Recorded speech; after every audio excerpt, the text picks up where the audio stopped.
Político José Eugenio Stoute. José Eugenio, buenos días, bienvenido, gracias por acompañarnos. Leonardo, Manolo y Chema Torrijos les saludan. Muy buenos días, muy buenos días. Gracias por estar con nosotros.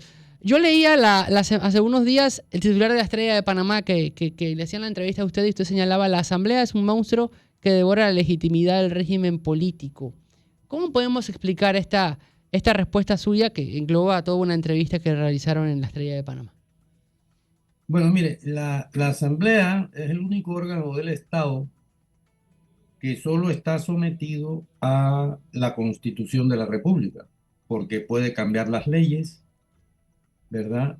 Y por lo tanto se tiene que atener a la norma superior que es la Constitución. En cambio, el Poder Ejecutivo no. El Poder Ejecutivo está sometido a la Constitución y a las leyes que apruebe la Asamblea. Y la Corte igual está sometida a la Constitución y a las leyes que apruebe la Asamblea. Por lo tanto, el órgano más poderoso, más representativo, ¿no?, del país, del sistema político, es la Asamblea. Si la Asamblea tiene una imagen muy deteriorada como la tiene actualmente, está deteriorando el sistema político. O sea, no hay otra manera. Cuando se observa lo que observamos en la Asamblea, por ejemplo, que se indaga sobre, oiga, el presupuesto ha crecido en 65 millones. ¿Cómo, quién aprobó esos 65 millones? ¿Cómo ingresaron? ¿A través de qué vía? Etcétera. Y no se contesta, pues comprenderá usted que es una situación muy complicada. Jordi, te llamo ahora. Sí, le escuchamos. Es una situación muy complicada que deteriora el régimen político en términos generales, en términos generales. Por ejemplo, le pongo otro ejemplo: la Comisión Nacional de Reformas Electorales aprueba algo, lo que sea, pero quien hace las leyes electorales es la Asamblea. Por lo tanto, ya puede esa comisión hacer lo que quiera, que eso no vale para nada, porque es la Asamblea la que va a aprobar, modificar o rechazar esa sugerencia, porque no dejan de ser sugerencias. Es decir, el órgano más importante del Estado es la Asamblea. Y si la Asamblea Nacional está deteriorada y con una imagen muy corroída, esa imagen se va tragando toda legitimidad que tenga el régimen político.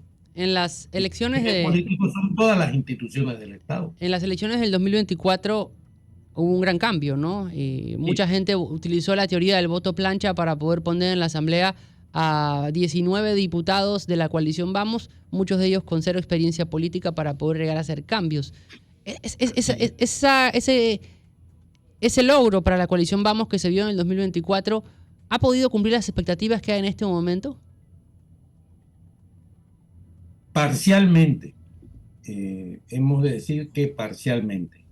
Eh, la elección de esos 19 diputados es un hecho que marca historia, no solo en Panamá, sino a nivel mundial. En ningún parlamento del mundo se habían elegido 19 representantes diputados independientes. Eso no ha ocurrido jamás. Pero eso también es la señal del deterioro del régimen político panameño, del hartazgo de la sociedad respecto a la Asamblea y todo lo que ella implica. Ahora bien, no basta con ser diputado por ser diputado. O sea, hay que tener un programa, es decir, qué queremos hacer, cómo lo queremos hacer, y no basta solo la lucha contra la corrupción. La lucha contra la corrupción es necesaria, pero no suficiente. El país es mucho más que corrupción o transparencia, ¿verdad? Aquí hay un problema, o lo hubo, de la mina, hay un problema de la seguridad social, hay un problema de la falta de agua, y todo eso no tiene que ver o, directamente con la corrupción. Claro que tiene que ver, ¿no? La corrupción lo toca todo, pero usted necesita un programa, y a Vamos le faltó un programa de país, ¿verdad? Tenía un compromiso de lucha contra la corrupción, y para ello dijeron cosas importantes como el cambio del reglamento de la Asamblea, cosa que ya se ha visto que la propia Asamblea sabotea y no se va a poder hacer, ¿verdad? Eh, Se hará un cambio cosmético, no cabe la menor duda, pero eso no sirve para nada. Por lo tanto, Vamos, si bien tenía algo que era necesario, que era un planteamiento de lucha contra la corrupción, no tenía un planteamiento general, un programa de gobierno que debe elaborar a toda marcha, a toda máquina, si es que quiere transformarse en partido político útil para la sociedad. Oiga, don Eugenio, un abrazo, le habla Manolo Álvarez Cedeño. ¿Qué Pero tal, Manolo? muy ¿Cómo bien, está? mucho gusto, don Eugenio. Lo ¿Cómo? recuerdo cuando estaba con el amigo Simeón González, por allá por la Así es, Facultad así de es. Derecho en la universidad. Oiga, si bien es cierto los argumentos que usted plantea en relación a la Asamblea Nacional, no es menos cierto que quien pone a los diputados en la Asamblea Nacional somos nosotros mismos y Claro, somos los que elegimos. Y se ¿cómo dice, no? y se dice que elegimos a nuestro par que nos representa. Porque el juega vivo en este país no es exclusividad de los políticos. El juega vivo en este país, y duele decirlo, pero empieza desde abajo, desde muy abajo. Y lo vemos como algo que está cool, que está bien, que es bueno. Y si no eres juega vivo abajo, y si no cometes actos cuestionables, entonces te tildan de qué? De tonto, de pendejo y de bobo. ¿O no, don Eugenio? Mire, don Manolo, le voy a poner un ejemplo gráfico. Yo lo invito a usted a comer y le pongo sandía y melón. Y le digo, usted es libre de escoger y por lo tanto responsable de lo que escoge. Pero es que usted solo puede escoger o sandía o melón. Usted no puede escoger sandía, melón, naranja, Ok. guayaba. Es decir, en la oferta electoral que da el régimen político del sistema político panameño es la que es. Y mire usted que cuando esa oferta electoral cambia un poco, como fue el caso de Vamos, salen 19 diputados. Es decir, no hay el electorado panameño, es decir, es que a veces me da la impresión que a la víctima la acusamos de victimario y no es así, es víctima, es una víctima. El pueblo panameño es una víctima de este sistema político. O sea, no, sé que da la impresión a veces, no, si los panameños son los que eligen, sí, pero ¿cuáles son las opciones que tiene el panameño para elegir? Y son realmente muy pocas. Es decir, cuando usted analiza, y lo digo no pretendo con ello faltar el respeto a nadie, ¿no? Pero cuando usted analiza las ofertas de los candidatos, bueno, ¿qué es lo que le ofertan al pueblo panameño? ¿Qué es lo que le ofertan al pueblo panameño? Quisiera detenerme ahí un momento, señor Stout. Digamos que el día de mañana yo agarro a los candidatos a presidente, por ejemplo, y quito todo lo que los pueda identificar y solo dejo las cosas más generales. Me costaría diferenciar uno del otro, porque sus promesas y sus ofertas son muy similares. Así es. Y en el caso de la asamblea, por ejemplo, esta asamblea se suponía que era una asamblea renovada, pero la anterior a esta también se suponía que era una asamblea renovada porque habían un montón de figuras que eran nuevas y demás. ¿A qué quiero llegar con este comentario? Al final cambian las figuras, pero los resultados son distintos. Tenemos que apuntar a la clase política realmente como los culpables de esta situación nacional, o no nos estamos dando cuenta que ellos son simples y meros títeres y no apuntamos hacia los titiriteros.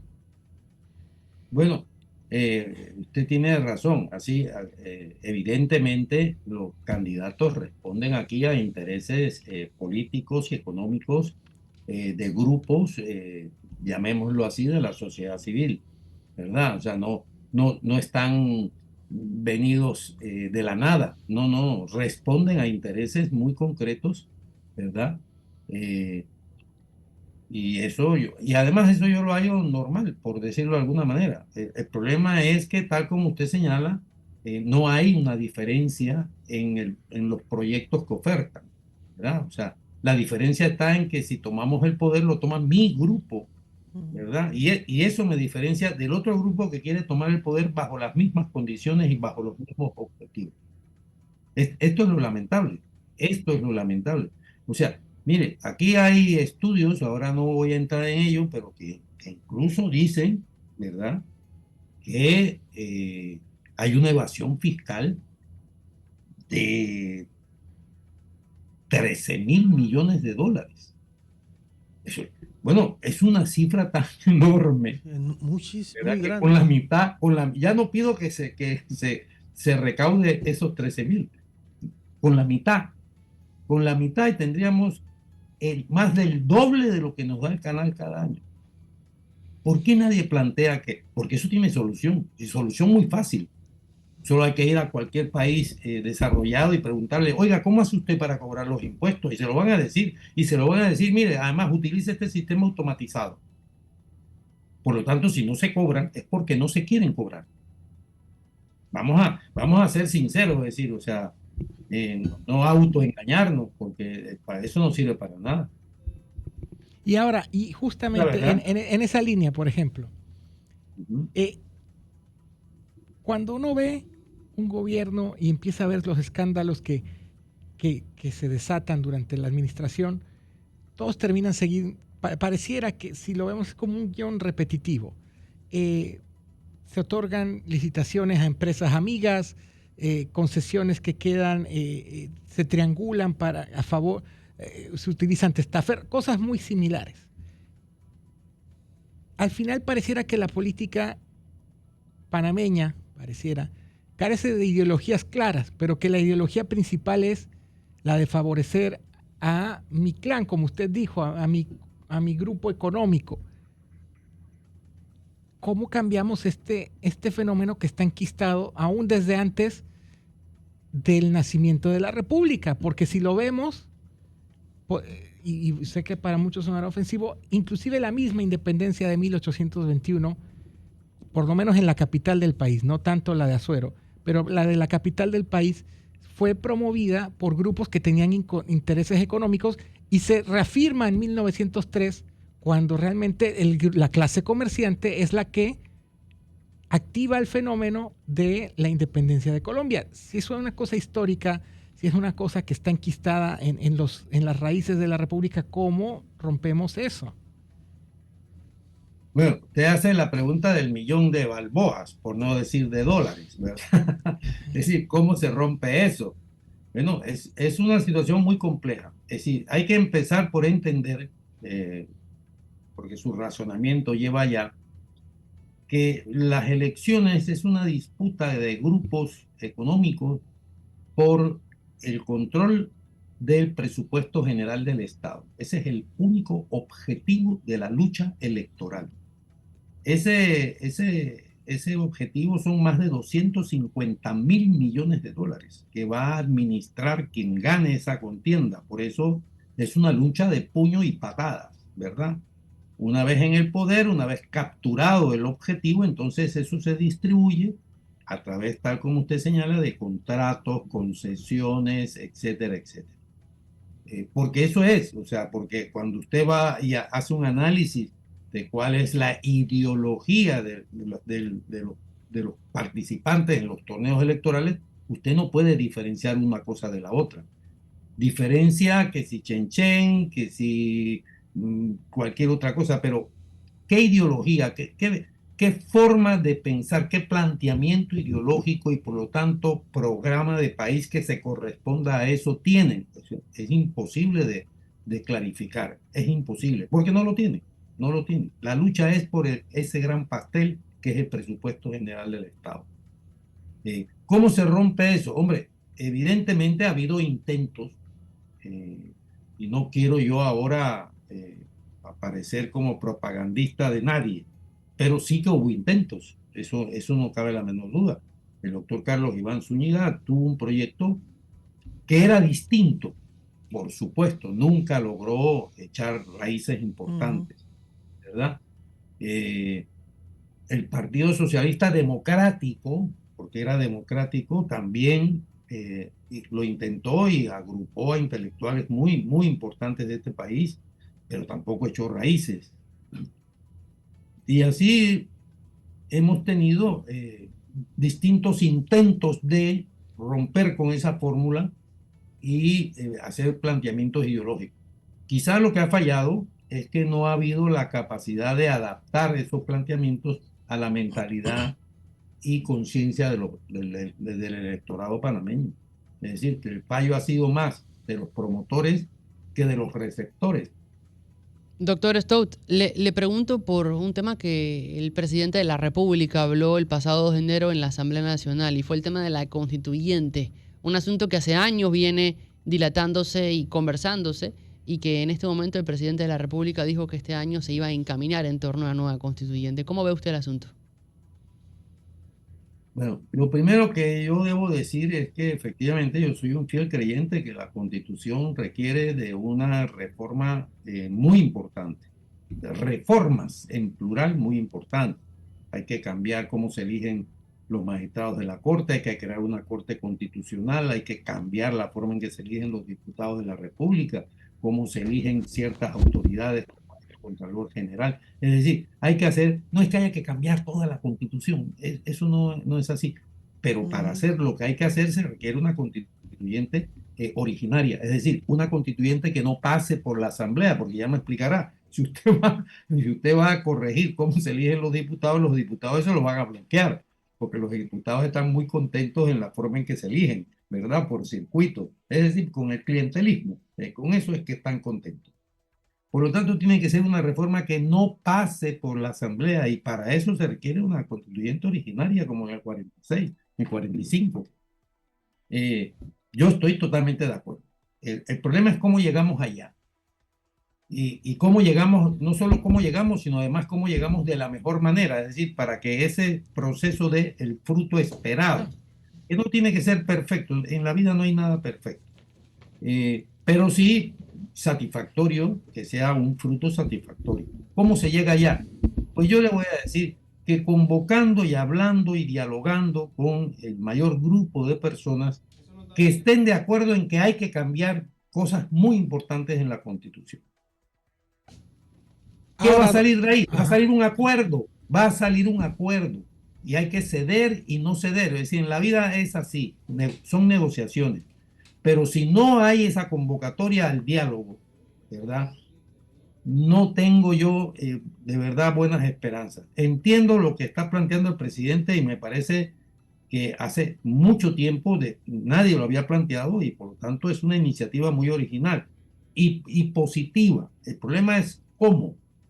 Y si no hay esa convocatoria a sectores de la sociedad civil, a sectores de las mujeres, a sectores de todo tipo, a dialogar, que dialogar no es rendirse frente al otro, es que también debemos cambiar eso. Es decir, yo vengo aquí con mi propuesta y si no es mi propuesta, rompo. No, eso no es así. Dialogar es ver cómo podemos intercambiar cosas, y tú que puedas adoptar cosas positivas de lo que yo estoy planteando y yo cosas positivas de lo que tú estás planteando, y en aquello en lo que no estamos de acuerdo, a ver si llegamos a un acuerdo, es decir, a una forma que es una parte sí y otra parte no. Es decir, se trata de eso, porque la Constitución va a representar los intereses de toda la nación, y por lo tanto hay que convocar al diálogo, no sometimiento, no entrega, sino al diálogo a amplios sectores de la sociedad. Ahora, si eso no se produce, no veo yo bien que esto pueda llegar a buen puerto. Ahora, doctor, usted lo dice, hay que ir al diálogo, pero estamos, bueno, siempre las sociedades están atomizadas. Sin embargo, el nivel de atomización en estos momentos quizás es mayor al de años anteriores, ¿no? Bueno, sí, pero esos átomos no deben reflexionar. Si quieren llegar a algo en este país, tienen que deponer actitudes intransigentes, porque, y lo digo en términos generales, no de unos, no, lo digo de unos y de otros. ¿Y qué pasaría? Es así, y si no, no vamos a ir a ninguna parte. Bueno, y esa es la decisión que debemos tomar. ¿Qué pasaría si el día de mañana esta convocatoria termina siendo fallida? ¿Cómo afectaría al proceso de una nueva constitución a mediano y largo plazo? Porque al margen de la propuesta de José Raúl Mulino, es evidente que tarde o temprano se va a tener que abordar este tema. ¿Qué pasaría cuánto pesaría un paso en falso? Bueno, mire, un paso en falso va a deteriorar de tal manera el sistema, porque va a mostrar su cara más fea, ¿no? De haber sido incapaces de cambiar lo que todo el mundo está de acuerdo que debe ser cambiado. Es decir, en este país de verdad todo el mundo sabe que la asamblea debe ser cambiada, todo el mundo sabe que la elección de los magistrados de la corte debe ser cambiada, todo el mundo sabe que se requiere una corte constitucional independiente de la Corte Suprema de Justicia. Todo el mundo sabe que el Procurador General de la Nación y el Contralor General de la Nación deben tener un grado de independencia frente al gobierno muy importante. Todo eso se sabe. Por lo tanto, si ahora fracasara este intento, la deslegitimación y la nula credibilidad de los ciudadanos va a ser muy, muy grande. Y eso significa inestabilidad social, inestabilidad política y también inestabilidad económica. Esto debemos tenerlo claro.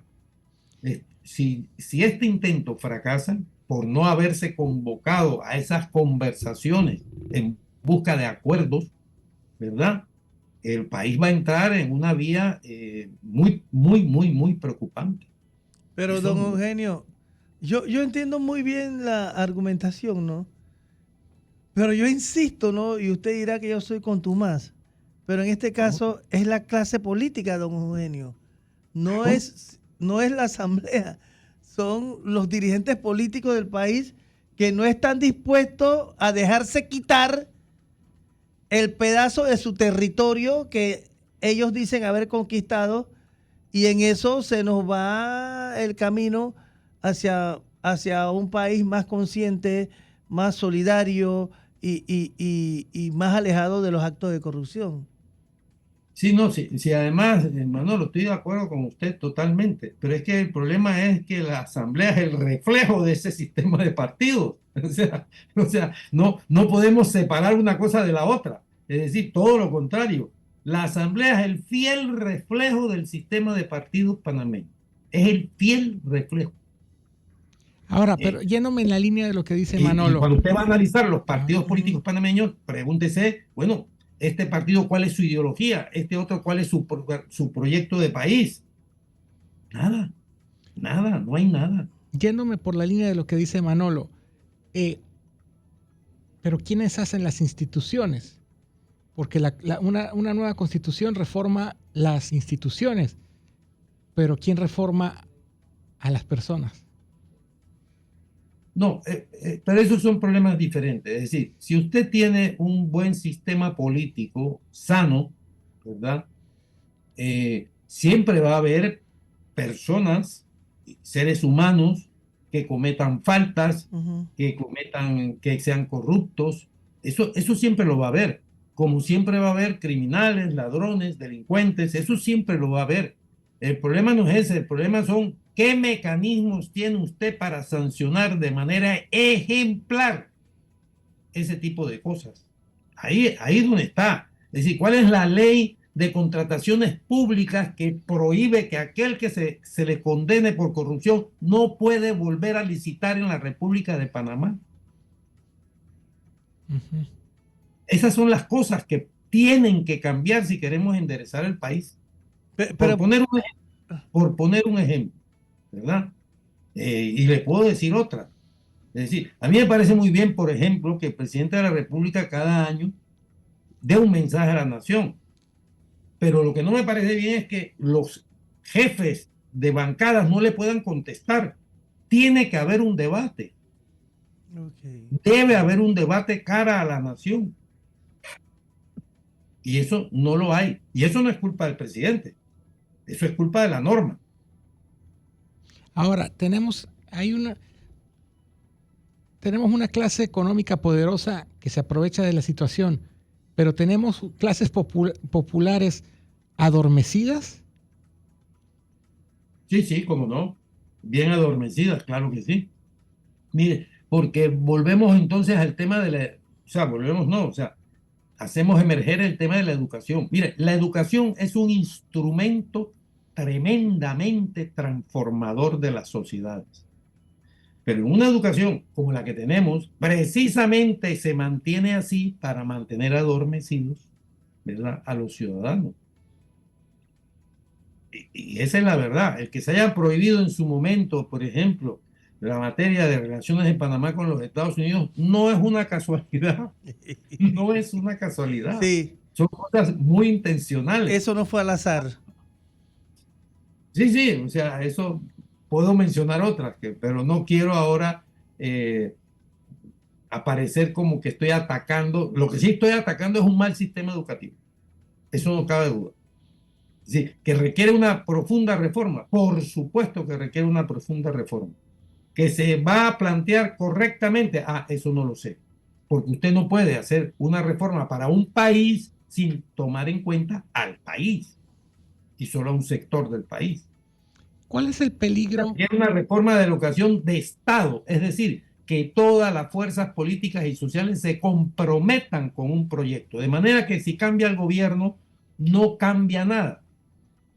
¿Cuál es el peligro de que ante la necesidad de estas reformas o de estos ajustes en la sociedad, la gente termine pidiendo o que haya alguien que se aproveche para terminar haciendo estos movimientos al margen de la democracia? Es que precisamente a eso aludía yo, gracias por mencionarlo y traerlo al diálogo, a eso aludía yo cuando decía, si este proyecto de reforma constitucional fracasa, el espacio que se abre es el espacio de los trogloditas. Es el espacio de los que dicen, yo sí resuelvo esto y por las malas, porque por las buenas ya ven ustedes que esto no se puede, ¿verdad? Y es ahí donde aparece el autoritarismo, ahí es donde aparecen los dictadores, ahí es donde aparecen los vendedores de espejitos, porque la sociedad ya está agotada, ya no cree en nada ni en nadie y ha perdido toda esperanza. Entonces asume estas posibilidades. Y eso es así, y solamente hay que analizar la historia para ver dónde han surgido y cuándo han surgido estos señores. Y a lo que estamos yendo es abocándonos a eso. Mire usted, por ejemplo, el índice de percepción de la corrupción de Transparencia Internacional dice que estamos estancados en el escalón 33 de 100. Muy malo. Y estancado significa que desde el año pasado, el año anterior, el 24, ya estábamos en el 33. Y en el 25 volvemos a estar en el 33. ¿Usted sabe qué pasa si perdemos un escalón y bajamos el 32? Transparencia Internacional dice que a partir del 32 están los gobiernos, los gobiernos no democráticos. Es decir, que se nos calificaría como un gobierno no democrático lo que tuviéramos a partir de entonces. Y estamos a un pelo, a un pelito, a un escaloncito de llegar a esa situación. Por lo tanto, de verdad, la preocupación debe ser de todos y el espíritu abierto al diálogo para evitar llegar a eso. Porque es que si se llega a eso, todo el mundo va a estar afectado. Claro. Incluso esos poderes económicos que no se crea que les va a ir mejor. No les va a ir mejor porque la conflictividad social se va a enardecer, lógicamente. ¿Qué entiende la clase política los cambios que ha traído el siglo XXI y los cambios que está trayendo el siglo XXI? ¿O se sigue trabajando con el libro y con las tácticas y con las estrategias del siglo XX? Yo digo que se sigue trabajando con las tácticas del siglo XX y los planteamientos del siglo XX, incluso de comienzo del siglo XX. Es decir, yo no veo de verdad cambios algunos. Mire, por ejemplo, no sé cómo decirle, creemos que la propaganda, los poderes creen que la propaganda puede cambiar la información y eso es falso. Ya puede el canal, y no lo digo como una crítica, yo sé que los dineros del canal llegan a todos los panameños a través del presupuesto general del Estado. Eso es así, eso es una realidad, eso es innegable. Pero el canal tiene una propaganda que dice, estos dineros te llegan para carreteras, te llegan para hospitales, te llegan para medicinas, y la gente mira, escucha y dice, pues yo no lo veo. Y en efecto, la gente no puede verlo. Eso es imposible, ¿verdad? Eso es imposible, no lo pueden ver. Pero si los dineros del canal estuvieran para garantizar las jubilaciones, garantizar la salud y garantizar la educación únicamente, todo el mundo lo vería, sobre todo la mayoría del pueblo panameño. ¿Por qué no ocurre eso? Pues no lo sé, porque la clase dirigente no está interesada en esto. Don José Stout, nos quedamos con esa reflexión. Le agradecemos su tiempo. Gracias por haber estado con nosotros esta mañana. Gracias a ustedes, de verdad, por la invitación. Gracias, muchas gracias. Gracias, Eugenio.